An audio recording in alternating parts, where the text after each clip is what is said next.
I'm Scott Faughn, host of This Week in Missouri Politics. Coming to you from our streaming studios in Jefferson City, Missouri. Very glad to have you with us here today. Let's just jump right in and talk. The news of the day was the House rules and Senate committees were announced. The House committees will be announced later today. The Senate committees, let's start with House rules. So there was an internal fight in caucus. There was a few things that people didn't like that they were changing, some small things. But the main thing was the House has only so much money for so much staff. And there were people that were filing like 30 and 40 bills. Now, for those of you that know the process, that's asinine. Generally, what you'll have, like most legislators will have 4, 5, 6 pieces of legislation that they would hope to somehow pass. They'd have a couple just to get attention for Facebook, right? To stoke up stupid people. Then they would have 1 or 2 for a lobbyist. The way lobbyists get paid sometimes is move a bill, gets through a committee, if it gets to the floor, if it gets through the House, sometimes they get paid. They might do 1 or 2 favors, right? Just the way it is, right? Don't think you're better than anybody. If you're a Republican, yes, your party does it. If you're a Democrat, yes, your party does it. It is what it is. It really doesn't affect much. It's not a big deal. However, this year the House rules we're going to cap it at 20 bills. Now, 20 bills is so much ridiculously more than you could ever pass in a session for a House member, for sure. There's 163 House members, 111 Republicans. So that would be tons and tons of bills they could file. So they said you can only file 20 bills because some people are filing. Here's the thing, especially House bills. A lot of House bills are simply filed to get attention. When you're a House member, it can be hard to get attention because there's 163, 111 Republicans. And if you're not the budget chair, speaker, or floor leader, it's hard to get attention sometimes. So you file legislation that's just idiotic. And if it's really stupid, the Post and the Star love goofy looking Republicans. If they can make Republicans look stupid, they love it. Put it in their veins. So somebody will file a stupid bill and the Post will it works. It works for the person filing it because they want hated by the Post and Star. Positive history from the Post and Star is bad for any House member that's a Republican.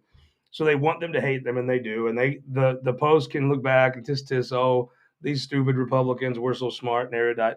And the other guy can say, look, I'm getting attention for being crazy, and the Post hates me, which is very good for me. It's a cycle. The media plays its role in it. So the rules come out, and there's some folks that were just aghast. They could only file 20 bills. And it's kind of funny. You get on one end, okay, why just 20? You should be able to file as much as you want. On the other end, if you're in charge of the House, it's like we only have so much staff to write so much bills, right? We don't have, infinite staff to go write pieces of legislation. So it was putting a strain on the folks writing because we were just filing bills to get attention, on and on and on. So they've capped it at 20. Well, some folks thought that's not enough. I mean, and the funny part is, it's your small government conservatives that need more legislation to add to the books, which sounds, odd because it is, right? So anyhow, they wanted more bills, they wanted to be able to put more bills in the books, more statutes, more laws, more government. And they're like, look, these things never pass anyway, right? So it's jamming up the process. Part of it is the last speaker created like shadow committees to where you'd have a committee, the normal committee, then you'd have like a special committee that would just be people he liked that would do what he wanted. So now that you have less committees, there'll be less committee time, but still, I mean, the same could have been said. Dean Blocker said, look, I'm only going to look at your first 10 bills. So bills 11 through infinity that you file, I'm not referring. Just going to put them in the trash. Don't care unless it's something special. And even this, I think they gave him a chance to, with permission of the speaker, you can file more bills. Like get late in the session and the state can take advantage of a major economic development opportunity. You're going to want to file a bill. So right now you can't even file bills after, I think, the end of February. They would suspend the rules and let you do that. And it happens all the time. It's very customary. So it wasn't like it was that big a deal. But, of course, we live in a society where anything that can be a big deal is. And I think what you saw is some folks that just kind of want to be against stuff. This was their first chance to scratch the itch of just being against stuff. You have a caucus of folks that, want to repeal the Roy Blunt Bridge. It's interesting, and mostly they want attention. And of course, you get attention like this. So there was a little fight in caucus. That fight kind of got handled. The Democrats are down. Here's the thing: if you're a Democrat and you view government as a good thing, and the more government is a better thing, it makes total sense to me that you would want to grow government, right? That you would want more bills. So the Democrats made an amendment that says, no, let's file all the bills you can, which to me makes kind of sense. Is okay, we think government is a good thing. We think more government is a better thing. We think bills are good things. We think more bills are better things. I'm a conservative. I disagree with that. I think less bills are good. Um, and the funny thing is, it really doesn't matter. Like one Democrat said she's going to file 17 bills. Well, the fact of the matter is, if you're a Democrat and you pass a bill, it is a very big deal. It is rare. If you pass two bills in a session, you are top notch. If you pass three bills, you're like Dick Webster and John Scott and Jim Madison come back to life.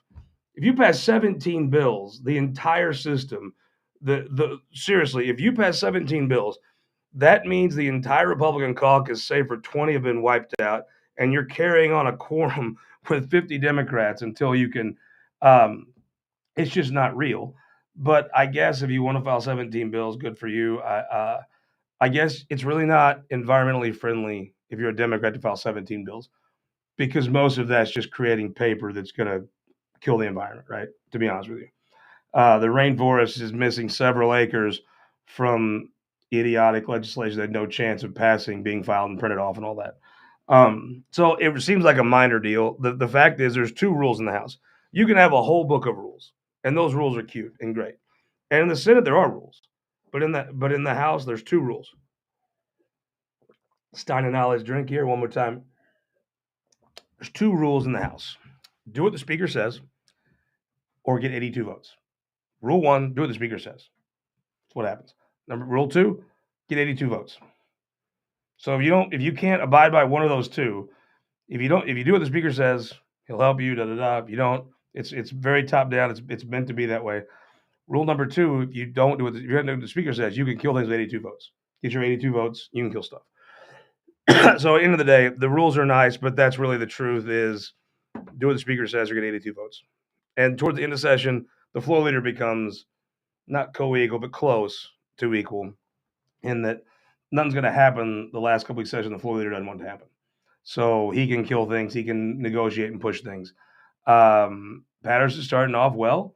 I think that if you were a very vocal Hafner supporter, you're finding him to be very good to work with, very reasonable, very almost accommodating to people that might have been against him. If you are Mike Hafner yourself, you're finding that it's a testament to the maturity of that caucus. Hafner is treated very respectfully. He's carrying some major legislation. Mike Hafner has a very significant voice. I've seen people that felt like after they lost those elections, they should just move on and resign from the House and move on. Mike Hafner is a tribute to and a credit to the state and the House. He hasn't done that, and he's going to be very impactful, and that speaks highly of not only John Patterson, not only of the House itself, speaks very highly of Mike Hafner. Reminds me of Mike Parson. You forget Mike Parson lost leadership race once. He came back to the Senate, held his head high, carried major bills, and I think that guy Kelton. I think that Parson guy's career is doing pretty good right now. I'd say so. I think he's making it. He's going to make it. Let's move on. Steve Weber running in Columbia. Look, I kind of look at the people that could run. You have a Sarah Walsh, I think, could run. I think she took Caleb Jones' seat, but it had become she lived in the Boone County part. She didn't live in the Montauk County part. This Chuck Basie could run. Sri Tolson Rice could run. Those folks are going to have an uphill climb. Their voting records do not do them a lot of favors. Although I'll be honest with you, Chuck Basie, I don't know Chuck Basie that well. He's always been kind of gruff, and maybe I've heard he has a great sense of humor. I've not seen that as much. I've seen kind of I think he puts off a bit of a tough exterior for a reason. I don't think he minds people thinking he may have a short fuse or is a little gruff. I've heard from other people he's just hilariously funny and great to be around. I have no reason to doubt that. I don't know Chuck Basie that well. And he's running for school board in Columbia.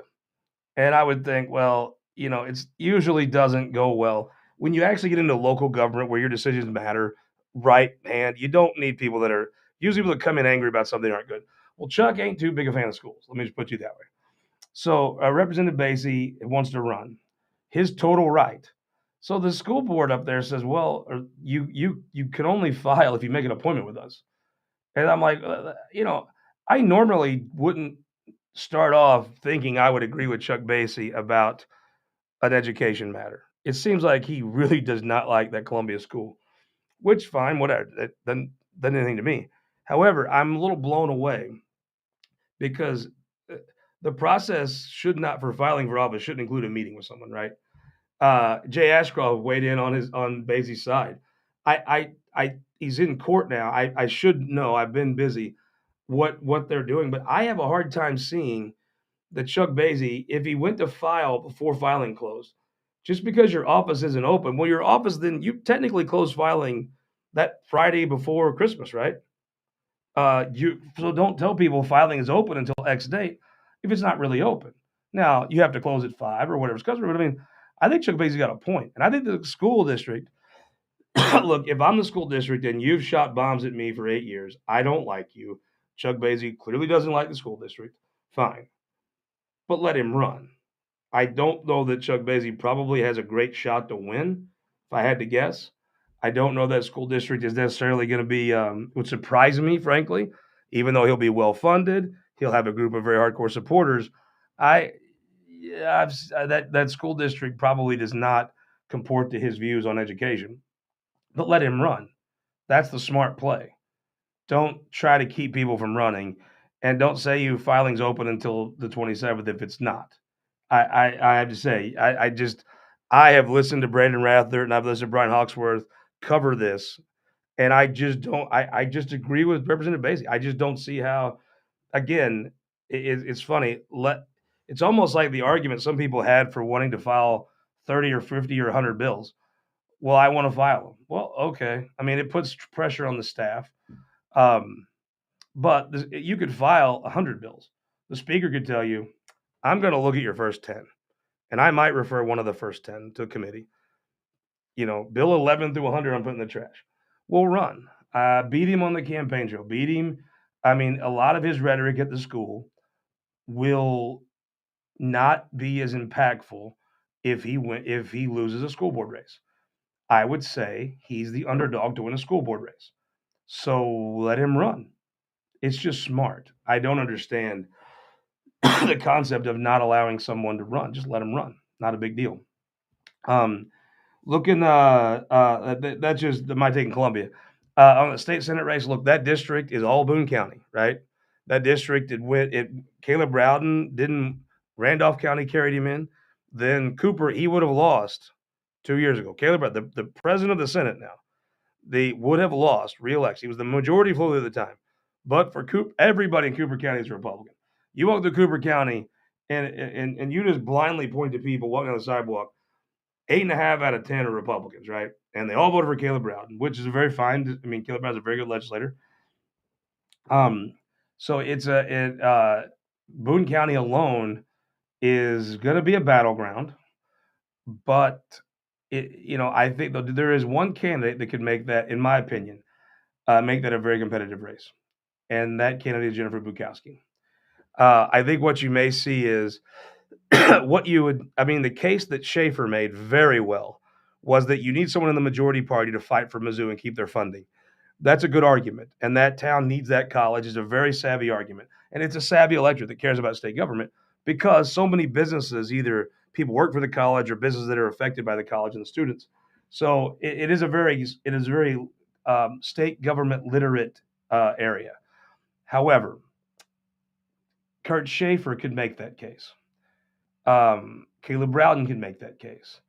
I'm not sure any of the existing legislators can make the case that they're the best person to fight for enhanced Mizzou funding. They've not really shaped their careers around those kinds of issues. So I think that's harder to pivot and say, no, I've cared about these things in my career. Now I'm going to pivot and I'm going to fight for more government spending to Mizzou. That would be take some political talent. And you have to keep in mind the Republicans will have the 15th district to defend. They'll want to compete in Clay County when Lauren Arthur steps aside. There'll be some other things going on that they won't be the exclusive race to invest in for Republicans. I think Phil Cristofanelli, if he's the nominee in the 23rd, it'll be a blowout. Phil will have no problem winning.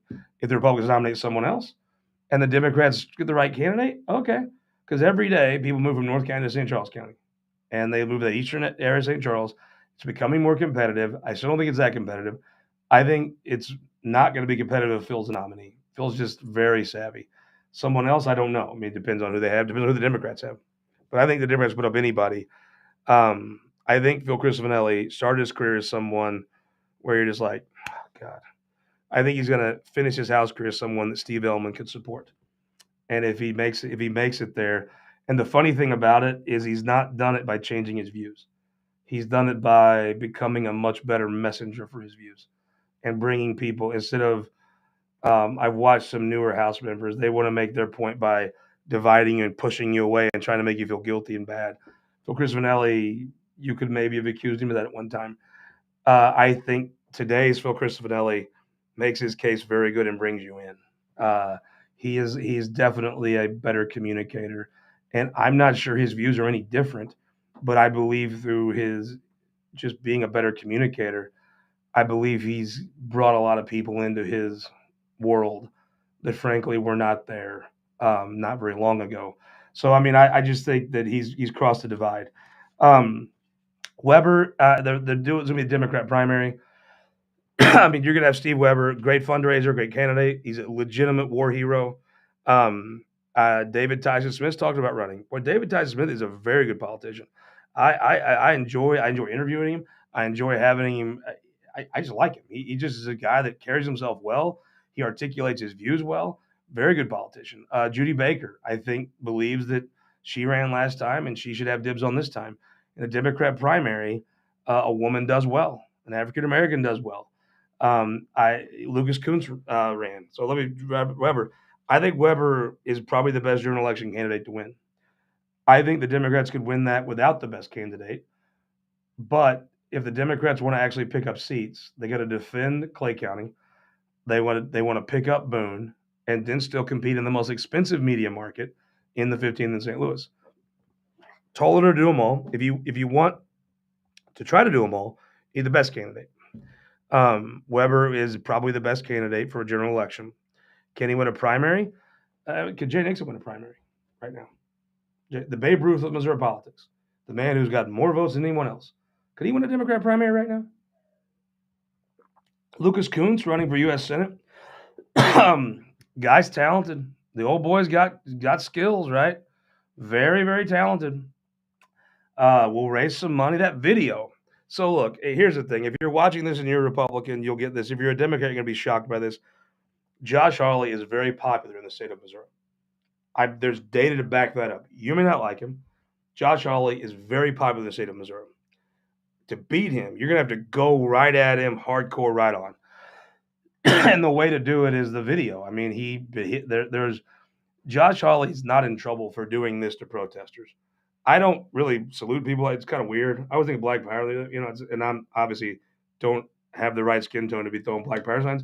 I thought it was kind of strange, but I don't think anybody really in Texas County blames Josh Hawley because he threw a fist up to those people in solidarity. For later in the day, they went and broke some stuff at the Capitol. I don't think anybody blames Josh Hawley for that. I think that some people that don't like Josh Hawley previously want to give him grief for that, and fine, whatever. Josh Hawley loves the trick here is Josh Hawley loves your hate. It's very good for his brand. So you get to feel good about hating someone you think you should hate. He gets the popularity of being hated by you. It works out for both of you, I suppose. But the running away, okay, that's bad. You could argue with me the first point. I'm still right, but whatever. The running away is not good. So with the running away, he hit him hard, early, right in his face, all in, right? Good situation for everyone for Lucas Coons. If Lucas Coons runs that campaign, I think he's the underdog. I don't think he wins.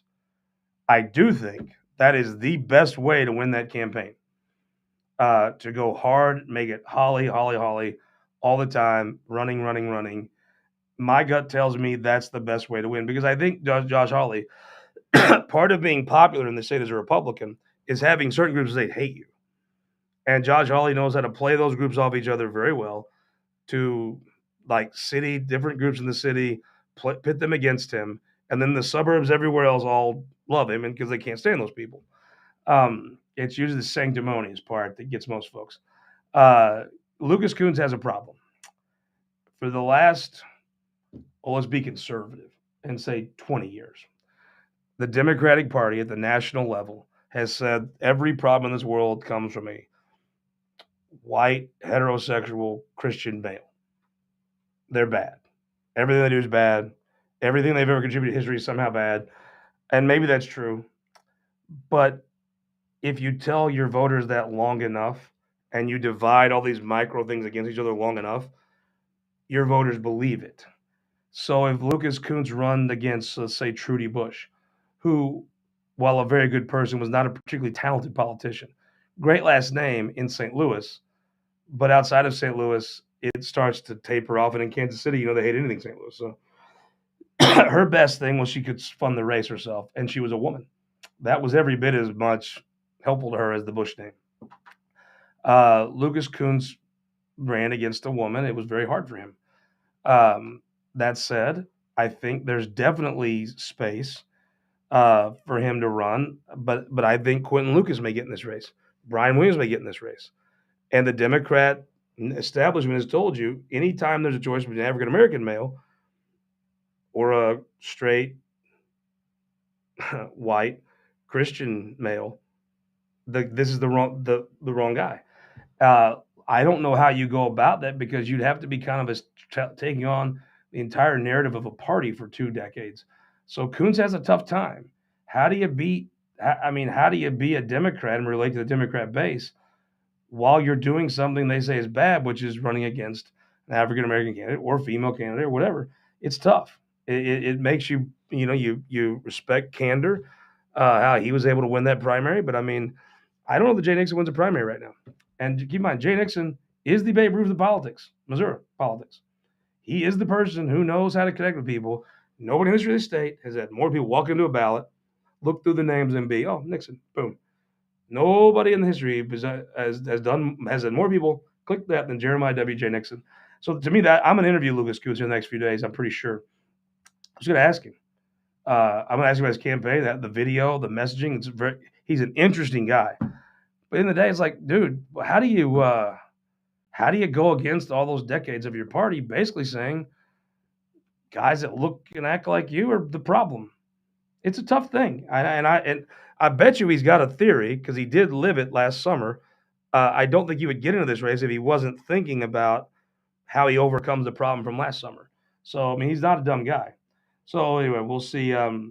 Thanks to Alex and Jeff City Stein. It's part of that series I was telling you about, the different advertising campaigns of Anheuser-Busch. Excuse me. And then look last week, great show. Senator Rizzo, Minority Leader Quaid, Senator Rowden, Speaker Plocker.